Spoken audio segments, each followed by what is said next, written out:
Sean todos bienvenidos a esta conferencia que inicia las actividades de la Academia Dominicana de la Historia en el mes de septiembre.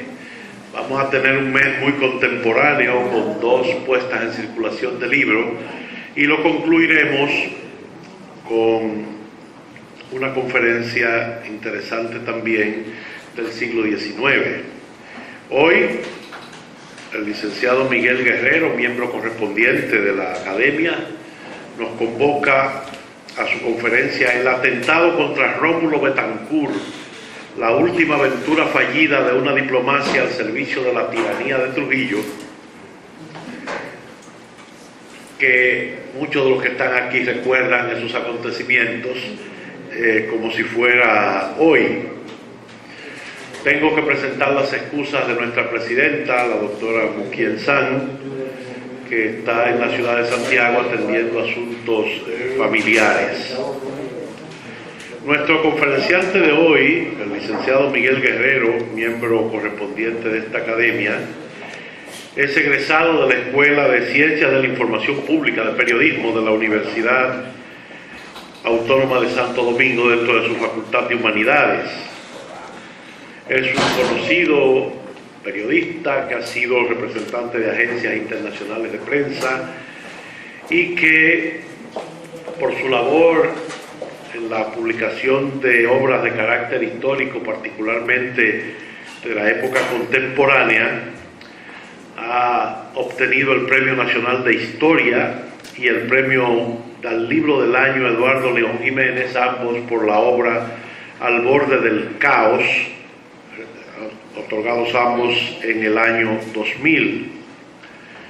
Su carrera pública incluye posiciones como director general de Información y Prensa de la Presidencia de la República, miembro titular de la Junta Monetaria del Banco Central de la República Dominicana, director general de la Corporación Dominicana de Empresas Estatales, CORDE, y director del Instituto Azucarero Dominicano. Es presidente y fundador de la Fundación Democracia y Libre Empresa Funda Libre y de la Agencia de Consultoría en Comunicaciones Estratégicas y Relaciones Públicas, MG y Asociados.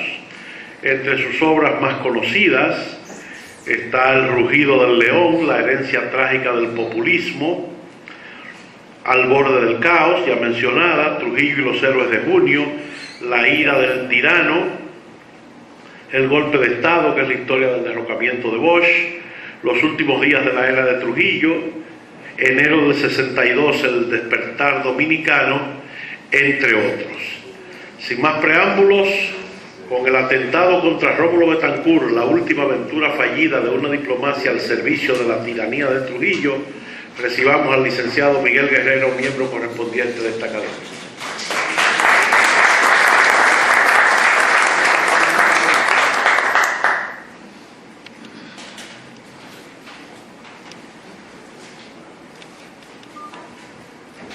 Bien, muy buenas noches a todos. Gracias por acompañarme esta noche y les ruego un poco de paciencia al escucharme.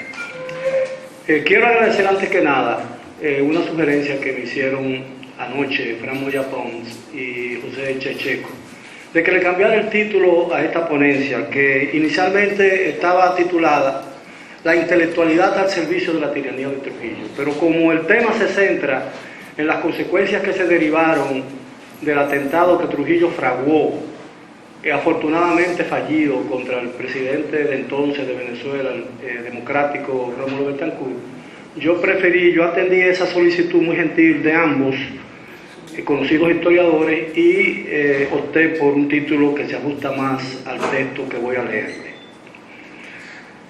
En ningún otro momento de la larga tiranía de Rafael Trujillo, la inteligencia nacional al servicio de su diplomacia le fue tan servil como en aquellos días que siguieron al atentado con el que intentó dar muerte al presidente democrático de Venezuela, Rómulo Betancourt, el 24 de junio de 1960. Y en ningún otro momento de nuestra historia el país estuvo tan cerca de una conflagración bélica devastadora y nunca antes la República había estado tan amenazada de un ataque del exterior. En esa situación extrema, causada por la acción demencial de un hombre incapaz de dominar sus salvajes instintos, la élite intelectual de entonces estuvo siempre a sus órdenes para tratar de justificar en el plano de la diplomacia hemisférica aquel vergonzoso incidente que convirtió a la República Dominicana en un paria de la comunidad internacional. Mediante la detonación de una bomba accionada a control remoto, el automóvil de Bethancourt fue destruido, resultando gravemente herido. El atentado provocó una reacción unánime de repudio en todo el continente y Venezuela acusó en la OEA a Trujillo de practicar el terrorismo internacional. La conferencia ministerial reunida en San José de Costa Rica impuso después severas sanciones económicas al régimen, obligando a todos los países miembros del organismo a romper sus nexos diplomáticos, comerciales y consulares con la tiranía. A pesar del fracaso de Trujillo en el plano diplomático para evitar dicha condena, ese deplorable expediente puso de resalto, tal vez como en ningún otro momento de los 30 años anteriores, la habilidad de su servicio exterior y la entrega total de los intelectuales del régimen a una causa de antemano perdida. Un episodio que quedó para siempre en los anales de la diplomacia hemisférica como un anatema para el país. Aún antes de apoderarse formalmente a la OEA de la acusación venezolana, la sede del organismo regional presenció el primer choque de lo que sería una de las más descarnadas batallas diplomáticas de su historia. Los miembros del Consejo fueron convocados el 29 de junio por su presidente, el embajador Vicente Sánchez Gavito, para dejar constancia de la consternación que el atentado había producido en todo el continente y expresar su complacencia por los informes de que el presidente Bethancourt se recuperaba satisfactoriamente. El homenaje provocó el primer altercado directo entre los representantes de Venezuela y República Dominicana después de los hechos del 24 de junio. Al dar las gracias al presidente del Consejo por sus palabras de simpatía, el delegado venezolano dijo que solo podía aceptar la solidaridad de 19 miembros del Consejo. Hacía una excepción con el delegado dominicano. La razón era que si ese país, y le cito, lamenta algo, es que la intentona de asesinato no tuviese éxito. El embajador Virgilio Díaz Ordóñez se levantó inmediatamente de su asiento para protestar por la referencia directa de su colega, replicando que se trataba de una falsa acusación más en el torrente de falsas acusaciones contra el gobierno de la República Dominicana. La sesión casi degenera en un tumulto. Parecía inminente ya que el tema llegaría a la OEA, precedido de fuertes encontronazos retóricos, puesto que en Ciudad Trujillo, el canciller Porfirio Herrera Báez acusaba a su igual venezolano Luis Arcaya de ser uno de los principales promotores de las tensiones existentes en el Caribe por sus gratuitos ataques y su presunto empeño en crear un clima de violencia y de subversión en la nación antillana. Herrera Báez llamaba la atención respecto a declaraciones formuladas por Arcaya en una conferencia de prensa celebrada en Caracas, en la cual no tuvo ningún recato en declarar la existencia de un estado de guerra entre los dos países, y ese tipo de declaración, se quejaba el canciller dominicano, propiciaba un clima de beligerancia entre las partes. En una clara advertencia al organismo regional que se preparaba para conocer de las acusaciones venezolanas contra el gobierno de su país, el diplomático dominicano dijo que esa actitud, y le cito, debe tomarse muy en cuenta por parte de quienes se interesen en restablecer un verdadero clima de convivencia. Responsabilidad esta, insistió, que recae principalmente en los organismos a quienes corresponde examinar con imparcialidad y con genuino espíritu de justicia el origen de las tensiones existentes en la zona desde que Rómulo Bethancourt asumió el poder en Venezuela. Mientras tenían lugar estas escaramuzas, los aprestos de una verdadera guerra diplomática hacían inminente el choque. Para el 4 de julio, 10 días después de ocurrido el fallido intento de asesinato de Bethancourt, Venezuela estaba ya lista para asumir la iniciativa, dando el primer gran paso dentro de su estrategia para aislar de la comunidad internacional al régimen de Trujillo. Los eventos empezaron ese día con una nota del embajador Falcón Briceño al presidente del Consejo. La nota solicitaba una convocatoria inmediata y con carácter de urgencia del órgano de consulta, de acuerdo con el artículo 6 del Tratado Interamericano de Asistencia Recíproca, para considerar los actos de intervención y agresión del gobierno dominicano contra el gobierno venezolano, que según decía, culminaron en el atentado contra la vida del jefe del Estado venezolano el 24 de junio de ese año. En virtud de esta solicitud, Venezuela demandaba la adopción de medidas que garantizaran la defensa de su soberanía y el mantenimiento de la paz y seguridad del continente. En su exposición, Falcón Briceño puntualizaba que los actos imputados al régimen dominicano contra su país constituyen un desafío al sistema interamericano y una negación de los principios fundamentales del derecho público. La declaración señalaba que solo el comedimiento del gobierno de Venezuela y de su pueblo, su adhesión a las normas e instituciones jurídicas y su vocación decidida por el imperio del derecho en las relaciones internacionales son los factores que han detenido ante los actos de intervención y de agresión del gobierno de la República Dominicana una reacción que, aun cuando de legítima defensa, habría causado víctimas y daños irreparables a la solidaridad americana. Venezuela reiteraba así lo que la nota calificada de su firme convicción de que los procedimientos consagrados en los instrumentos interamericanos, si se les aplica adecuadamente y con firmeza, son capaces de evitar tales actos de intervención y de agresión y, en consecuencia, de asegurar el mantenimiento de la paz en América. A tales efectos, solicitaba a la mayor brevedad posible convocar a sesión extraordinaria al Consejo de la Organización. 2 días después, el 6 de julio, en el curso de una sesión extraordinaria, el Consejo recibió del embajador Falcón Briceño informe sobre los hechos básicos de su denuncia. Los planteamientos venezolanos originaron, como era de esperarse, un prolongado y encendido debate.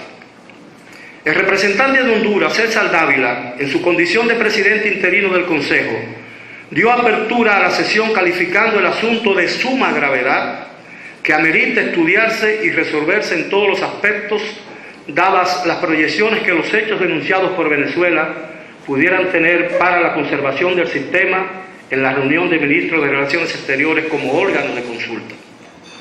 Este discurso inaugural no podía ser más incómodo para la delegación dominicana. Si se prueba que ha habido cualquier participación de un gobierno extranjero en el atentado contra la vida del presidente de Venezuela, debe imponerse forzosamente una actuación de toda la OEA para que no vuelva a repetirse un delito de esta magnitud, planteaba el delegado hondureño. En su opinión, hechos tan graves como los que ocupaban la atención del organismo constituían una amenaza muy seria para los postulados en que se funda el sistema interamericano. Honduras insistía que no era Venezuela el único país afectado con este caso, sino todo el hemisferio. Por lo tanto, no se podía guardar silencio y urgía de inmediato una investigación más acuciosa para que un crimen internacional de esa magnitud no vaya a prosperar. Se necesitaba, pues, en opinión del presidente interino del Consejo, una investigación imparcial, serena y cuidadosa para que puedan deducirse las responsabilidades. Los sentimientos generales de los miembros del Consejo estaban resumidos, de hecho, como pudo observarse más adelante, en este discurso de apertura. Muy pronto se percibió de cuán poca simpatía gozaba la posición de Trujillo.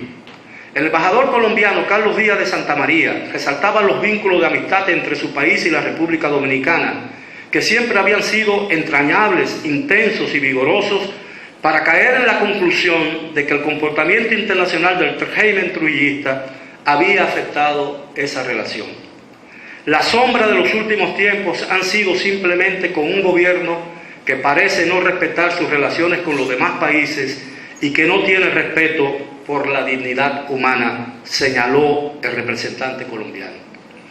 El embajador Escudero del Ecuador respaldó a Venezuela y se extendió en consideraciones sobre ciertas expresiones enconadas y venenosas del embajador Díaz Ordóñez. A esta posición siguieron las de Bolivia, Perú y otros países abiertamente contrarias a Trujillo. Díaz Ordóñez intervino en varias oportunidades, protagonizando enconados enfrentamientos con los delegados de Colombia, Perú, Ecuador y Venezuela. Su primera intervención de hora y media provocó protestas de sus colegas que le acusaron de descender al plano personal. Tras contraacusar a Venezuela de intervenir en los asuntos internos de su país, Díaz Ordóñez se quejó de que el Consejo de la OEA jamás actuara sobre una denuncia dominicana a raíz de expediciones armadas contra su territorio en 1959 y amenazó advirtiendo que ese pedido, que se había retirado hacía un año, podría ser renovado. El debate alcanzó su grado máximo de calor cuando el diplomático dominicano, al responder a la larga lista de acusaciones venezolanas, dijo que los cargos contra el régimen de su país eran merecedores, y lo cito, de ser incluido en un libro de historietas fantásticas para niños anormales. La posición de Estados Unidos era que la situación creada demandaba una acción inmediata de la OEA. Ello resultaba esencial para eliminar las tensiones y restaurar las condiciones para una convivencia pacífica entre los Estados miembros del organismo regional. Antes de que se procediera a la votación, Venezuela propuso la designación por el Consejo de un grupo investigador que visitara Caracas para comprobar por su propia cuenta las pruebas en que basaba su acusación. Por supuesto, esperaba que el gobierno dominicano accediera a permitir también inspecciones en su territorio, a lo que el embajador de Trujillo no respondió. Tras determinarse que algunos delegados se verían imposibilitados de votar porque debían recabar intrusiones, como eran los casos específicos de Brasil y Cuba, el embajador Falcón Briceño propuso entonces la convocatoria de una nueva reunión en un plazo de 48 horas, lo cual fue aprobado. El Consejo volvió a reunirse el viernes 8 de julio y aprobó, luego de intensos debates, una resolución convocando al órgano de consulta. Actuando provisoriamente como órgano de consulta, el Consejo autorizó a su presidente a nombrar una comisión encargada de investigar los hechos denunciados y sus antecedentes, y con la obligación de rendir un informe de los resultados de su trabajo. El grupo quedó compuesto por los embajadores Erasmo de la Guardia de Panamá, Emilio Donato del Carril de Argentina, Emilio Clinton Reed de Estados Unidos, Vicente Sánchez Gavito de México y Carlos Kludlow de Uruguay. La comisión se instaló formalmente al día siguiente, designándose a De la Guardia como presidente de la misma, y se incorporaron varios funcionarios de la Organización de Estados Americanos procedentes de Washington. 3 días después, la comisión reanudó su labor reuniéndose con el embajador Falcón Briceño, quien amplió la información que su país, por intermedio suyo, había proporcionado en la sesión del 6 de julio al Consejo. Asimismo, entregó documentos relativos a los hechos en que fundaba la denuncia, señalando que Venezuela limitaba su acusación a actos de intervención y agresión cometidos recientemente. La posición venezolana precisaba que con ello se refería: 1. Al incidente de los votantes denunciado ante la Comisión Interamericana de Paz el 25 de noviembre de 1959. 2. A la ayuda suministrada por el gobierno de la República Dominicana al general venezolano Jesús María Castro León para organizar el movimiento Reverde a mediados de abril de 1960. Y 3. Al atentado contra la vida del presidente Betancourt, perpetrado el 24 de junio. Al día siguiente, 13 de julio, la comisión recibió al embajador dominicano Díaz Ordóñez, quien reiteró los conceptos por él emitidos en la sesión del Consejo del día 6, en el sentido de que la acusación del gobierno de Venezuela carecía de fundamento. Tras comprometerse a aportarle los documentos que ésta solicitare para el desempeño de la labor que le había conferido el Consejo, el diplomático solicitó que se le mostrara la documentación presentada por Venezuela para sustentar su acusación contra el régimen de Trujillo. En resumen, la documentación incluía, por parte de Venezuela, un legajo con las declaraciones rendidas por algunos de los implicados en el atentado y un informe del ministro de Justicia, doctor Andrés Aguilar, consistente en una versión compendiada de las autoridades policiales acerca de la forma en que se habían desarrollado los hechos. Accediendo a la petición de Díaz Ordóñez, la comisión acordó 2 días más tarde, el 15 de julio, hacer la entrega del citado informe. En la nota de remisión reclamaba del representante dominicano, informe sobre los hechos que en el documento de referencia se afirma ocurrieron en el territorio de su país. El 27 de julio, el representante dominicano dirigió una nota a la comisión, entre cuyos anexos incluyó un memorándum en el cual se contradice la versión de las autoridades venezolanas. contenía informaciones adicionales encaminadas a demostrar que algunos de los hechos presentados en contra del gobierno de su país no pudieron haber ocurrido. El grupo de 5 miembros acordó entonces, tras el estudio de las documentaciones presentadas por las partes, trasladarse a Caracas para realizar allí una investigación sobre el terreno. Durante su permanencia en Caracas, la comisión dijo haber recibido la más amplia colaboración de las autoridades, las que pusieron a su disposición para ser interrogados sin la presencia de funcionario alguno a los detenidos en la cárcel Modelo, bajo la inculpación de haber tomado parte en el atentado.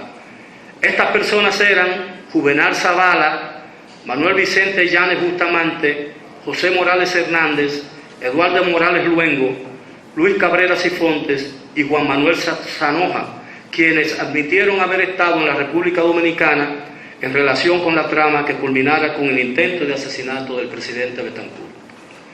En un informe al Consejo, la comisión diría después que como resultado de esos interrogatorios se ha formado el juicio de que las declaraciones ante las autoridades venezolanas de las personas mencionadas fueron rendidas libremente sin coacción de ninguna especie. Sanoja se negó a declarar ante la comisión sobre los hechos básicos, tal como se había negado a hacerlo ante las autoridades venezolanas. Por su parte, Morales Hernández se concretó a ratificar las declaraciones que había hecho a las autoridades sobre los interrogatorios a los 4 restantes. Informó haber obtenido datos complementarios, numerosos indicios de que esos individuos, a referirse a los hechos que constituyen el objeto de la investigación, se han producido en términos generales con verdad. Existía naturalmente discrepancia en los testimonios, pero la comisión consideraba que éstas apenas alcanzaban cuestiones incidentales y no suscitan duda alguna acerca de la veracidad de los testimonios sobre los hechos fundamentales. Un punto a favor de Venezuela residía en el impacto que había producido entre los comisionados el dispositivo utilizado para hacer funcionar los explosivos a control remoto. Las autoridades mostraron al grupo este dispositivo electrónico, además de los expedientes del caso, entre los que figuraban las declaraciones de varias personas confirmando los datos proporcionados a la comisión por Zavala, Llanes Bustamante, Morales Luengo y Cabrera Cifontes en relación con los 2 vuelos del avión de la compañía Ranza entre Maiquetía y San Isidro los días 17 y 18 de junio. Véase el primer capítulo de mi obra La ira del tirano, titulado Las 2 viajes del cabrito, en el que se describe de manera muy detallada la forma en que los conspiradores llegaron a la ciudad de Trujillo y organizaron el atentado con la colaboración de las autoridades dominicanas e incluso con la presencia del propio Trujillo en una de esas reuniones. El dispositivo y el explosivo usado en el atentado contra Betancur, se establece en el libro, con pruebas documentales, fueron facilitados por los agentes de Trujillo. Finalmente, la comisión realizó un recorrido de inspección donde había tenido lugar el atentado. Estando aún en Caracas, el presidente del Consejo, embajador Sánchez Gavito, recibió un telegrama de fecha 18 de julio, del canciller dominicano Herrera Báez. El ministro dominicano solicitaba del organismo determinar si era cierto, como se informara en diferentes medios internacionales de prensa, que autoridades venezolanas, incluyendo al propio presidente Betancur, habían formulado amenazas implícitas y veladas contra la República Dominicana. Herrera Báez pedía también a Sánchez Gavito poner en conocimiento de los demás miembros e investigadores los términos de su mensaje. El embajador de la Guardia respondió el 5 de agosto a la comunicación del canciller dominicano. Le expresaba en comunicación remitida a través del embajador Díaz Ordóñez que después de haber estudiado detenidamente su planteamiento, se pudo llegar a la conclusión que se trataba de un asunto fuera de su competencia, ya que ésta había quedado definida en el texto de la resolución del Consejo del 8 de julio que la creó, en el sentido de investigar los hechos denunciados y sus antecedentes y someter con posterioridad un informe al propio Consejo. La comunicación de Herrera Báez constituía un clásico ejemplo de las argucias trujillistas en el campo internacional. Su texto ayuda a comprender en cierto modo la estrategia de diversión que se había ya forjado el dictador para hacer frente a la acusación venezolana y que el propio canciller contribuyera a crear con su propuesta de contraacusar al acusado. a su acusador, perdón. El texto de este memorable cablegrama es el siguiente. Cito, abro la cita. Tengo el honor de dirigirme a vuestra excelencia para solicitarle llevar al conocimiento de la comisión investigadora del órgano del consulta en el recurso interpuesto por el gobierno de Venezuela ante el honorable Consejo de la OEA en fecha 6 de julio en curso, la solicitud que por este medio le somete el gobierno dominicano en el sentido de que en relación con las investigaciones que realiza relativas a dicho recurso, se sirva a tomar las siguientes iniciativas. Primero, determinar si es cierto que con fecha 6 de julio del corriente en el mensaje dirigido a los 139 subtenientes de la promoción general Pedro León Torres, que egresó ese día de la Escuela Militar de la República de Venezuela, mensaje que según noticia publicada por el Universal de Caracas el 7 del corriente mes bajo el título de Si la OEA no sanciona a Trujillo, Venezuela lo hará unilateralmente, fue leído en el patio de honor de la Escuela Militar por el ministro de Relaciones Exteriores, doctor Luis Augusto Dubuc, durante un acto de entrega de sables a los nuevos oficiales. Se expresa, entre otras consideraciones, lo siguiente: esa dictadura será sancionada por sus agresiones a Venezuela, o la sancionan colectivamente los organismos internacionales, o la sanciona unilateralmente Venezuela.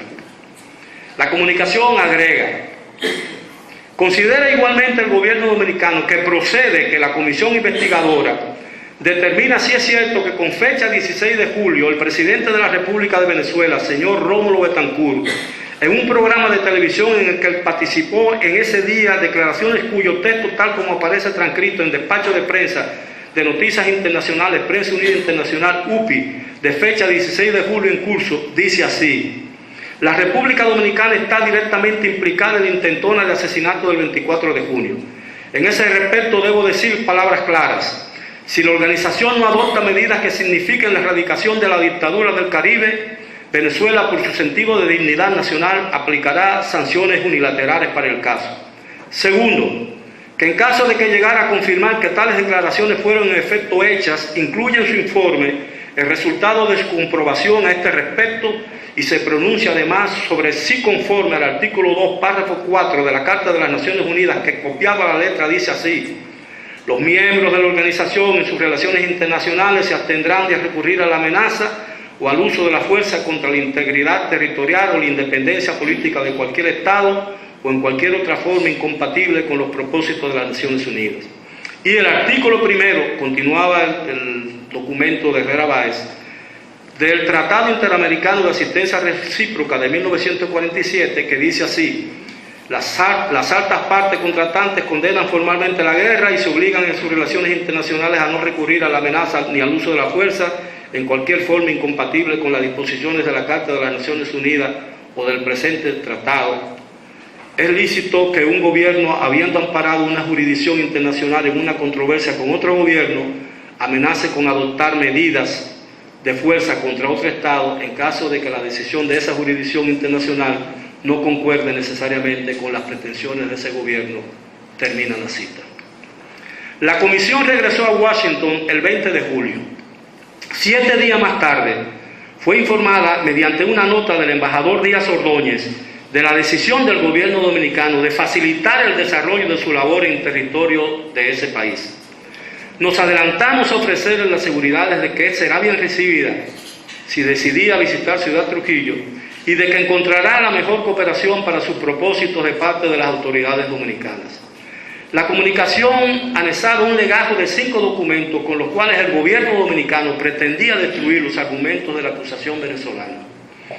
En vista de tal actitud, y por si el gobierno dominicano deseara entregarle información adicional a la que ya había suministrado, la comisión resolvió nombrar una subcomisión, lo que de hecho implicaba un menor interés que el prestado a los planteamientos de la parte acusadora, presidida por el embajador de La Guardia e integrada por los embajadores Cuneo y Rick, para trasladarse inmediatamente a la República Dominicana acompañada de un subsecretario. El grupo de trabajo llegó a la capital dominicana el 30 de julio. Luego resumiría su actuación allí diciendo que esa misma tarde se entrevistó con el canciller, a quien manifestó su disposición de recibir cualquier información nueva o adicional. El viaje estuvo lleno de inconvenientes. El primero, a consecuencia del retraso en el trayecto Washington-Nueva York, a causa de una fuerte turbulencia que por poco les hace perder la conexión a Ciudad de Trujillo. Los miembros de la comisión sufrieron luego las molestias ocasionadas por la pérdida de sus equipajes, que el avión de la Pan American había dejado en el aeropuerto de Nueva York, lo que no les permitió cambiarse de ropas y supongo bañarse hasta el día siguiente. En el informe rendido posteriormente, la comisión expuso que el canciller Herrera Báez, después de ofrecer la más amplia colaboración, hizo una exposición sobre varios aspectos de las relaciones entre su país y Venezuela, en lo concerniente al asunto sometido a la comisión. Asimismo, aludió a un artículo publicado en un periódico de Caracas, según el cual las declaraciones de los inculpados ante las autoridades venezolanas habían sido obtenidas mediante métodos psicológicos que dan mejores resultados que la tortura física. Herrera Báez dijo a los representantes de la OEA que la citada publicación sugería la aplicación a los detenidos del sistema conocido como lavado de cerebro. Al mediodía del 31 de julio, la subcomisión regresó a su sede en Washington.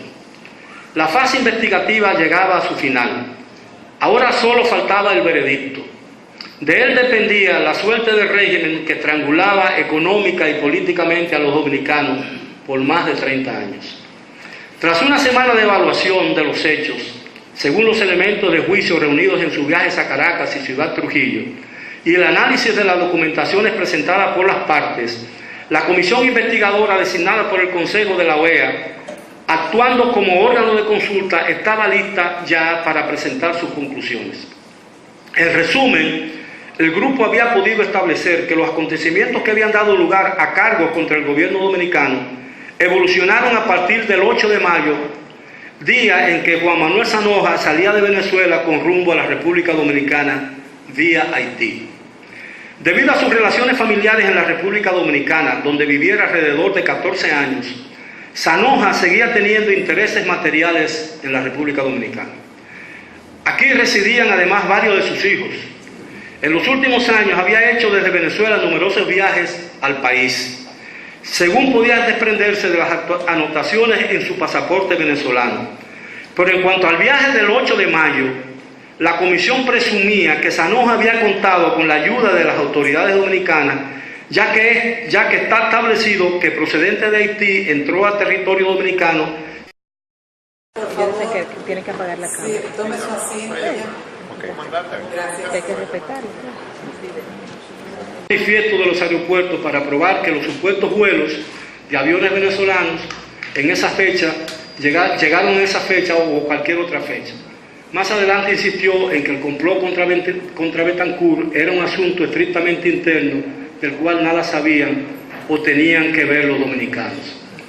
Raymond citó a Trujillo diciendo que Betancourt utilizaba el atentado sufrido para cubrir una situación explosiva en su país y para dar salida a su odio patológico contra mí.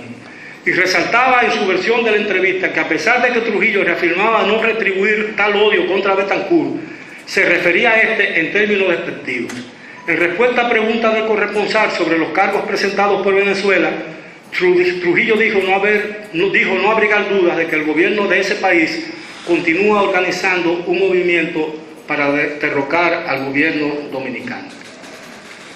Gran parte de la entrevista giró sobre las acusaciones de que se había visto en 2 oportunidades con los acusados del atentado. Trujillo respondió diciendo que no conocía a otros venezolanos que no fuera a los diplomáticos que habían sido legítimamente acreditados ante el gobierno del país previo al rompimiento de relaciones diplomáticas entre los 2 estados. Mencionó específicamente a Luis M. Chafardet Urbina, el último embajador del depuesto dictador Marco Pérez Jiménez. Raymond habló también en la antesala del despacho de Trujillo con Chafardet Urbina. En la crónica que transmitió a la agencia de la entrevista con Trujillo y que el Caribe destacara en primera página el 31 de julio, el ex diplomático es citado admitiendo francamente que él ha conspirado y continuará conspirando contra Betancourt. Finalmente, estoy terminando, el Consejo de la OEA aprobó en sesión extraordinaria celebrada el 29 de julio la fecha y sede de la reunión del órgano de consulta encargado de decidir sobre las acusaciones venezolanas, ahora reforzadas por el informe de la comisión investigadora que encontró al gobierno dominicano culpable de colaborar con los acusados de haber planeado el asesinato del presidente venezolano. La resolución fijaba para el 16 de agosto en San José, Costa Rica, el inicio de la 6ª reunión de consulta del ministro de Relaciones Exteriores para servir de órgano de consulta en la aplicación del Tratado Interamericano de Asistencia Recíproca. En la misma sesión, el Consejo aprobó también el informe de la Comisión de Reglamento del Consejo y de la Unión Panamericana para regir dicha reunión, con lo cual se daba el último paso hacia la fase crucial del proceso. Mientras se aceleraban los preparativos de esta histórica cita de cancilleres, Trujillo hizo un último intento por desviar el curso de la acción diplomática. El 9 de agosto, el embajador Díaz Ordóñez entregó al presidente del Consejo, Sánchez Gavito, una comunicación del canciller Herrera Báez solicitando una investigación nueva, esta vez sobre actividades del régimen venezolano. El Consejo de Organización de los Estados Americanos debería designar una comisión de plenipotenciarios, pedía Herrera Báez, para investigar la irresponsable insinuación de que se ha hecho en los medios oficiales venezolanos en el sentido de que los participantes en los alegados planes terroristas que acaban de descubrirse en Caracas contaban con el apoyo del gobierno de la República Dominicana. Esta investigación denunciaría la tendencia favorita del presidente Betancourt de explicar la creciente oposición contra su régimen, que se manifiesta esporádicamente en brotes subversivos y conspiraciones en causas fuera de Venezuela, cuando el único origen de estas dificultades radica en la incapacidad de su régimen para resolver los agudos problemas sociales y económicos que afectan a ese país. Se trataba obviamente de un estéril y desesperado intento por evitar lo que a todas luces le venía encima al gobierno dominicano. El marco de discusión estaba ya preparado en San José. Mientras crecía la impresión de que el informe de la comisión investigadora de alguna forma influiría en la marcha de los debates de la reunión de ministros de Relaciones Exteriores, si esto ocurría así, era obvio que las posibilidades de Trujillo de salir airoso de esta prueba difícil eran de antemano muy reducidas. Los antecedentes en la organización no le conferían muchas oportunidades al dictador dominicano. En la primera conferencia reunida en Bogotá en 1948, se habían discutido ampliamente el tema de la defensa y preservación de la democracia en América. Tras prolongados debates, se aprobó la Resolución 12, condenando en nombre de los derechos de gentes la violencia en la vida pública de las naciones del continente de cualquier presencia extranjera. Igualmente, en aquella oportunidad se hizo constar la franca condena de todo sistema tendente a suprimir los derechos civiles y políticos. 3 años más tarde, en la 4ª reunión de consulta de cancilleres celebrada en Washington, se volvió a discutir el asunto. En dicha oportunidad se planteó en la resolución 8ª la adopción de medidas necesarias para desarraigar o impedir actividades dirigidas o asistidas o instigadas por gobiernos, organizaciones o individuos extranjeros encaminados a subvertir por la violencia las instituciones de los países miembros o dirigidas a fomentar desórdenes internos o a perturbar mediante el empleo de propaganda subversiva, amenaza o cualquier otra forma el derecho libre y soberano de su pueblo a gobernarse por sí mismo de acuerdo con las aspiraciones democráticas. La Carta de la OEA y el Tratado de Río de Asistencia Recíproca establecían claramente los procedimientos a seguir cuando el peligro de orden constitucional de un país por interferencia de otro.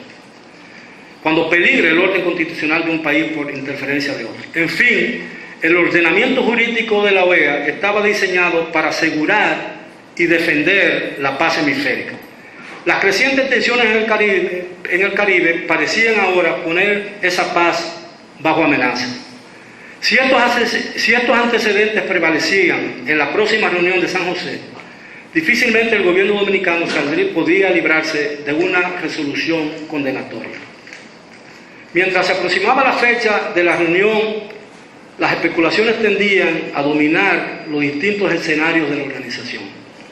La preocupación externada por algunos medios en la OEA giraba alrededor de la posibilidad de que ella pudiera resultar erosionada como resultado de la decisión que la cita de San José adoptara, cualquiera fuera el tono de la misma. Los sentimientos nacionales envueltos en el conflicto eran demasiado fuertes. 2 países con ejércitos bien dotados y capacidad para dañarse mutuamente se encontraban al borde de una confrontación. Solo la reunión de cancilleres convocada para mediados de agosto en la capital costarricense estaba ahora en capacidad de evitar un choque armado entre los 2 países. Tal vez nada reflejara mejor el tono de ese ambiente de tensión como el comentario difundido por Radio Caracas, captado y transcrito por la estación monitora, que el coronel Aves García enviaría de inmediato al despacho de Trujillo. Cito: la Organización de Estados Americanos tiene ahora la mejor oportunidad para probar su eficacia y asegurar su prestigio. Si no cumple su deber, no quedará otra solución que considerarla inútil y por consiguiente abandonarla. Los efectos de las sanciones fueron devastadoras para el reino, las sanciones que fueron aprobadas en San José.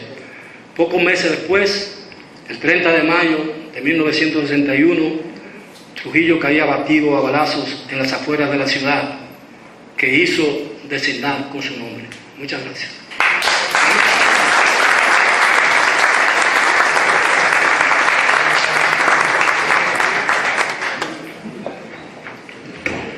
Luego de ese interesantísimo recuento de esta actividad que muchos recordamos, tenemos el turno habitual para las preguntas. Aquí viene la primera.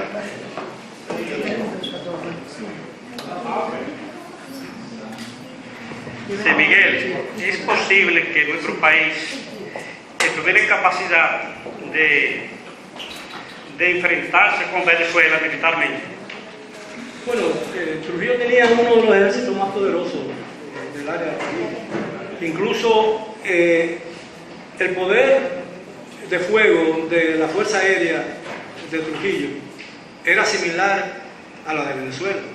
En ese entonces el país tenía más de 160 aviones en capacidad de vuelo, con poder de armamento. Tenía los aviones Bambino, que eran aviones de reacción, tenía los P-51, tenía los P-47, tenía los B-26, que se utilizaron incluso en la primera fase de la Segunda Guerra Mundial, y tenía muchos otros aviones. Además tenía una marina con varios buques importantes. No tenía submarino, pero tampoco lo tenía Venezuela. Y la posibilidad de dañarse mutuamente, como dije, en esa cosa era muy grande. Don Wences. Yo quiero contar una anécdota.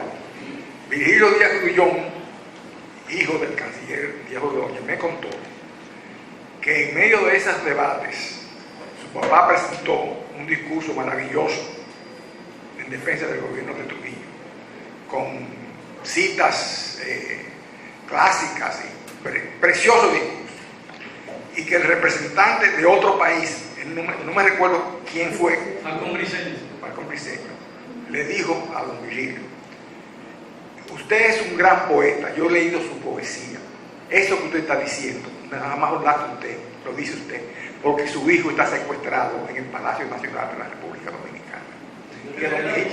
Está secuestrado en el Palacio Nacional de la República Dominicana. Era posible, es decir, incluso era un hombre de mucho talento, y incluso Falcón Briceño en una oportunidad, ante uno de esos discursos que pronunció Díaz Ordóñez, primero en la quinta conferencia en Santiago de Chile, donde Trujillo denunció al gobierno de Cuba y al gobierno de venezolano por la expedición de 1959, Falcón Briceño dijo que era una lástima que un hombre con el talento y la brillantez de Díaz Ordóñez le sirviera a un régimen como el Trujillo.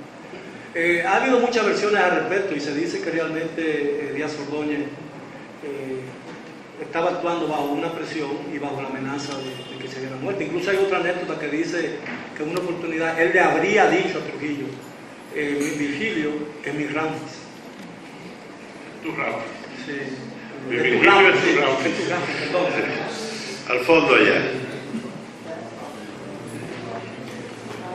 Lo felicito por la extensión y profundidad de su conferencia. Lo de extensión es sarcástico. Quiero significar que la defensa de la República Dominicana en el transcurso de las discusiones fue brillantísima. Díaz Ordóñez y Porfirio Herrera Báez literalmente aplastaron a los embajadores Falcón Briceño, Raúl Roa, que representaba a Cuba, y hasta Christian Herter, que era el secretario de Estado norteamericano.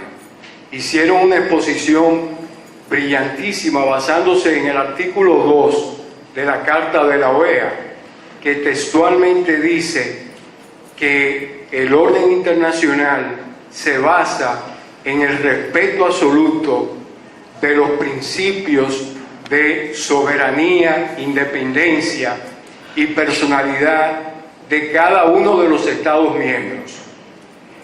Diego Ordóñez hizo unas exposiciones basadas en la historia y también con cierto cinismo y expresiones jocosas que desarmó literalmente a muchos de los embajadores latinoamericanos que estaban presentes.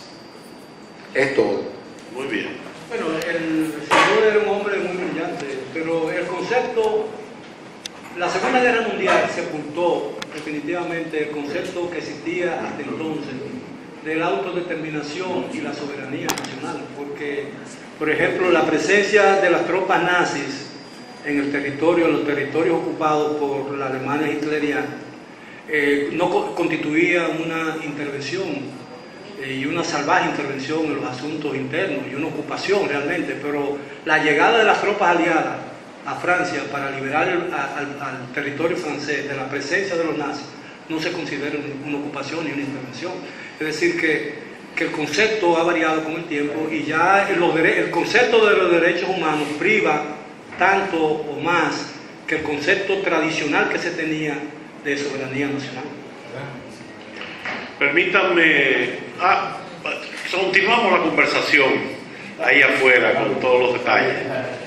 Permítanme invitarles a las próximas actividades de la Academia. El miércoles 20, en esta sede, la puesta en circulación del libro Los documentos oficiales norteamericanos sobre el derrocamiento de Juan Bosch por el licenciado Bernardo Vega, miembro de número y expresidente de la Academia, que será presentado por el licenciado Tony Raful. El lunes 25, esta vez en la Biblioteca Nacional Pedro Enrique Sureña, Salón Aida Cartagena Portalatín, la puesta en circulación del libro La caída del gobierno de Horacio Vázquez y la irrupción de Trujillo en los informes diplomáticos españoles de 1930, del licenciado Manuel García Arévalo, miembro del número de la Academia y tesorero de la Junta, y Francis Pou de García. El libro será presentado por el doctor Eduardo González Calleja, catedrático de la Universidad Carlos III de Madrid.